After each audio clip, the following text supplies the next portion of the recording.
My girlfriend texted from Miami. I'm extending the trip. I met some promoters who are paying for everything. Don't wait up, I replied. Don't come back. Then I changed the locks and put her clothes in trash bags on the curb. When she called crying that the promoters ghosted her. Title says it all, but let me break down how I ended up single and stress-free in 24 hours. Been lurking here for months, reading everyone's drama, but never thought I'd be posting my own. Life comes at you fast, though. Quick setup. I'm 27 and dating Ashley, 25F, for about 6 months. We met through mutual friends at a house party, and things moved pretty naturally from there. She's attractive, outgoing, works in sales, and seemed normal at first. Key phrase being seemed normal. I own a small auto shop that I inherited from my uncle 3 years ago. Had to buy out my cousin's share and handle the business transfer, but it's mine now. Not rolling in cash, but I make good money, and the business is solid. Ashley works at some luxury car dealership selling to rich people, which is how she got used to being around expensive things. From the beginning, Ashley was always talking about wanting to travel and experience new places. Nothing wrong with that, but her version of travel involved 5-star hotels and first-class flights. When I suggested we take a weekend trip to the mountains or beach, she'd make faces like I suggested camping in a garbage dump. First red flag should have been when she insisted we split everything exactly down the middle on dates. Not because she was independent, but because she was already spending her money on designer clothes and couldn't afford to contribute more than her exact share. I paid for plenty, but never felt like she appreciated it. Ashley had this group of girlfriends from college who were all about the Instagram lifestyle. Constant posts from expensive restaurants, exotic locations, designer everything. These girls were either trust fund babies or dating guys who funded their lifestyles. Ashley wasn't either, but desperately wanted to fit in. The Miami trip came up about 3 weeks ago. One of her friends was celebrating a birthday and invited the whole group down for a long weekend. 4 days, 3 nights at some boutique hotel on South Beach. Total cost per person was around $2,000, including flights, hotel food, and clubs. Ashley assumed I'd be cool with her going and help with the costs. When I pointed out that $2,000 was a significant amount of money, she acted like I was being cheap. Started talking about how her friends' boyfriends never complained about trip expenses. I made it clear that she could go if she wanted, but it was coming out of her own pocket. I wasn't funding a party weekend for her and her materialistic friends. She got angry, saying I didn't support her friendships or want her to have fun. The conversation got heated when she suggested I was being controlling by not wanting her to go. I corrected her immediately. She could go anywhere she wanted as a single woman. As my girlfriend, she needed to consider how her choices affected our relationship. Ashley tried the usual manipulation tactics, said I didn't understand how important these friendships were to her, that missing the trip would damage her social standing with the group, that boyfriends are supposed to invest in their girlfriend's happiness. I told her she had a choice. She could be someone who prioritizes expensive trips with shallow friends, or she could be someone who builds a relationship with a partner who actually cares about her. But she couldn't be both while dating me. She spent the next week going back and forth about the decision. One day, she'd say the trip wasn't important, and she'd rather save money with me. The next day, she'd be on the phone with her friends talking about outfits and restaurants. I could see which way it was heading. Eventually, Ashley announced she'd found a way to make it work financially. Claimed she had some freelance graphic design work that paid enough to cover the trip. I knew she was lying because she'd never mentioned graphic design skills before, but I didn't push it. The Friday before the trip, Ashley was packing like she was moving to Miami permanently. 3 suitcases plus carry-on bags filled with outfits for every possible scenario. When I commented on the amount of stuff, she said her friends always overpacked for trips. She left early Saturday morning, and I spent the weekend working on a classic Mustang restoration project. Peaceful, quiet, focused work without someone complaining about being bored or wanting to go shopping. Should have been my first clue about what I really wanted. Saturday night, Ashley started posting stories from Miami. Fancy dinner at some waterfront restaurant. Sunday was poolside photos at the hotel with cocktails that probably cost $20 each. Monday was shopping on Lincoln Road with bags from stores I knew were way outside her budget. Monday night I got a text that changed everything. Not a call, not a conversation, just a text message like she was informing her phone company about a service change. Having an amazing time. Met some promoters who are paying for everything.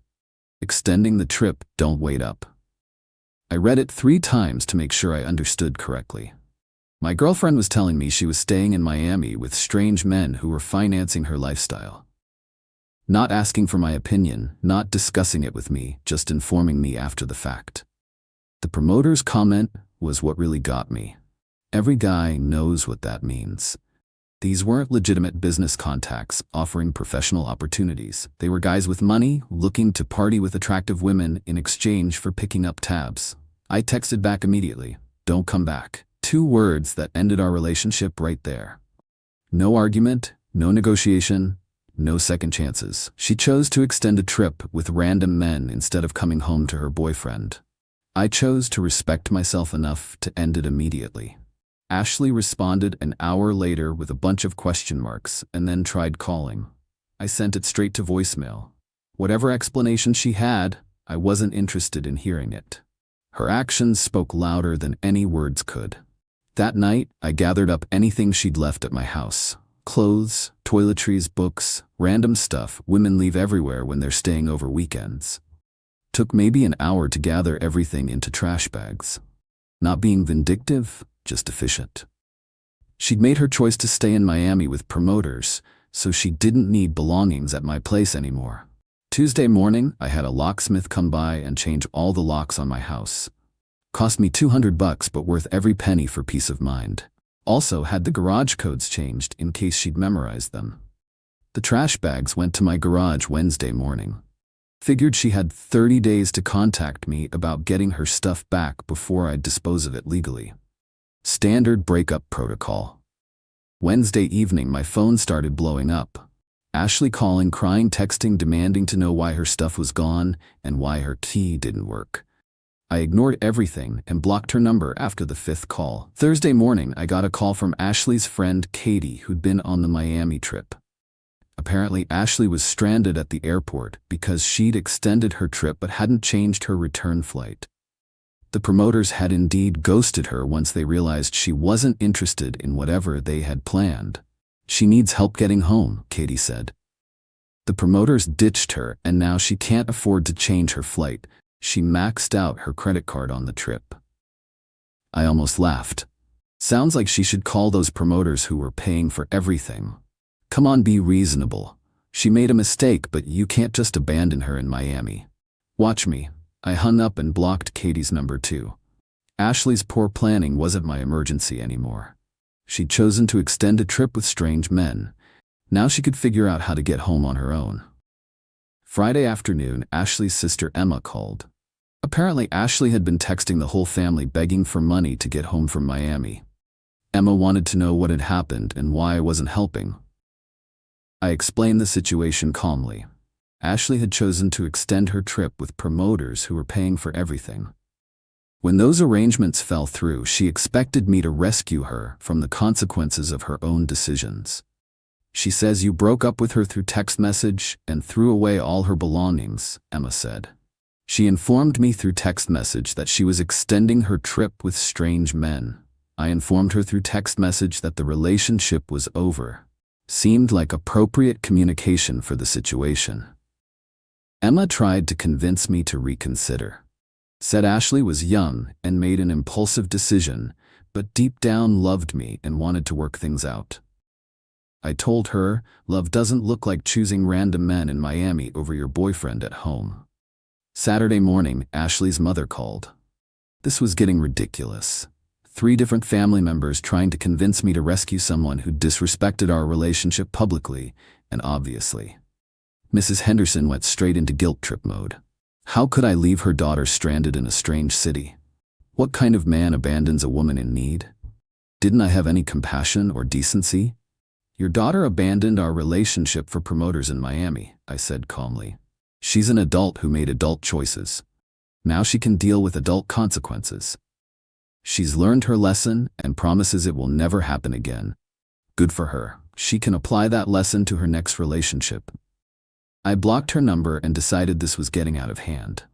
Ashley's entire support system was calling to pressure me into rescuing her from her own bad decisions. Made me realize how enabling they'd been her entire life. Sunday evening, Ashley somehow got access to a different phone and called me crying. The promoters had apparently paid for her hotel through Wednesday, then cut contact. She'd been staying in some cheap motel near the airport for 2 days, trying to figure out how to get home. "I'm sorry," she sobbed. "I made a huge mistake. I never should have trusted those guys or extended the trip. I was just having fun and got caught up in the excitement." I listened to her cry for about 30 seconds, then cut her off. "You weren't caught up in excitement, Ashley. You made a calculated decision to choose strange men over your boyfriend. The only thing you're sorry about is that it didn't work out the way you planned." "That's not true. I love you and want to come home and fix this." "There's nothing to fix. You showed me exactly what kind of person you are and what your priorities look like. I'm not interested in dating someone who makes those choices." She begged for another chance, promised she'd learned her lesson and would never do anything like this again. Said the promoters had seemed legitimate and she'd just been naive about their intentions. "Call your parents for money or figure out another way home. Either way, don't contact me again." I hung up and turned off my phone for the rest of the night. Monday morning, I got a text from Katie saying Ashley had finally made it home after her family pooled money for a flight. The text included a warning that Ashley was planning to come by my house to return the spare key and get her belongings back. I replied that the locks had been changed and her belongings were in my garage, waiting for pickup. Tuesday afternoon, Ashley showed up at my auto shop during business hours. Probably figured I couldn't avoid her if she came to my workplace. She looked terrible. No makeup, hair a mess, wearing clothes that looked like she'd slept in them. "We need to talk," she said, walking into the garage. "No, we don't. You have 5 minutes, then you need to leave." Ashley started crying again, said she'd been stupid and impulsive, but the whole Miami thing meant nothing. That she'd learned her lesson about trusting strange men and wanted to rebuild our relationship stronger than before. The Miami thing meant everything, I said while continuing to work on the car I was servicing. "It showed me that you'll abandon our relationship the moment something more exciting comes along." "I didn't abandon anything. I just extended a trip by a few days." "You extended a trip to party with promoters who were paying for everything. You chose their money over our relationship. That's abandonment." She tried a different approach, started talking about how much she missed me and how empty her life felt without our relationship. How she'd been thinking about all the good times we'd shared and realizing what she'd thrown away. Good times like when you complained about every restaurant being too cheap, or when you insisted on splitting bills because you spent all your money on designer clothes. Those good times? Ashley got defensive, said I was being cruel and holding grudges over minor compatibility issues, that couples work through problems instead of giving up at the first sign of trouble. "This isn't the first sign of trouble, Ashley. This is the final sign of trouble. You chose Miami promoters over our relationship. That's not something you work through, that's something you learn from." I walked to the front of the garage and held the door open. "Time for you to leave. You can't throw away 6 months over one mistake. Watch me." Ashley stood there for another minute, looking around my shop like she was trying to memorize everything.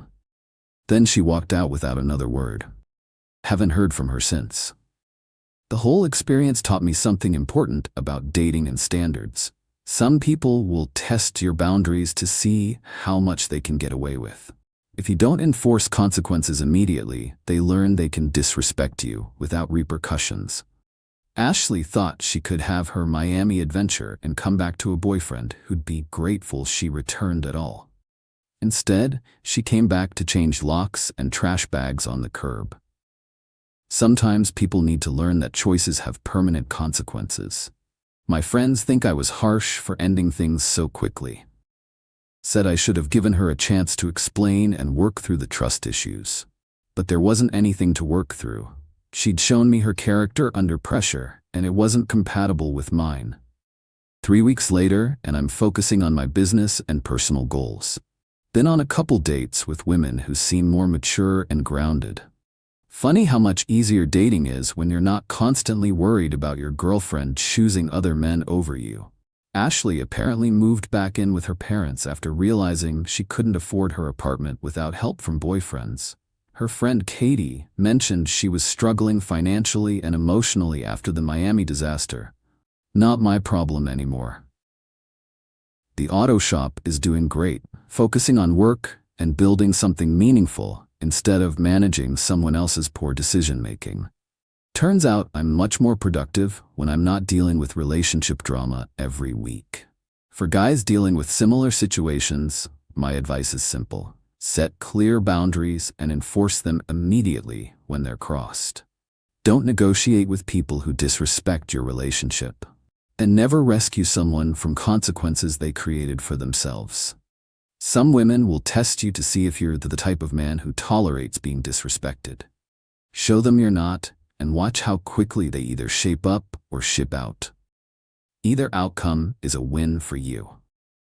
Ashley learned that promoting yourself to random men in Miami doesn't guarantee they'll stick around when reality hits. I learned that some people will always choose excitement over stability until life teaches them otherwise. Sometimes the best thing you can do is step aside and let life be the teacher.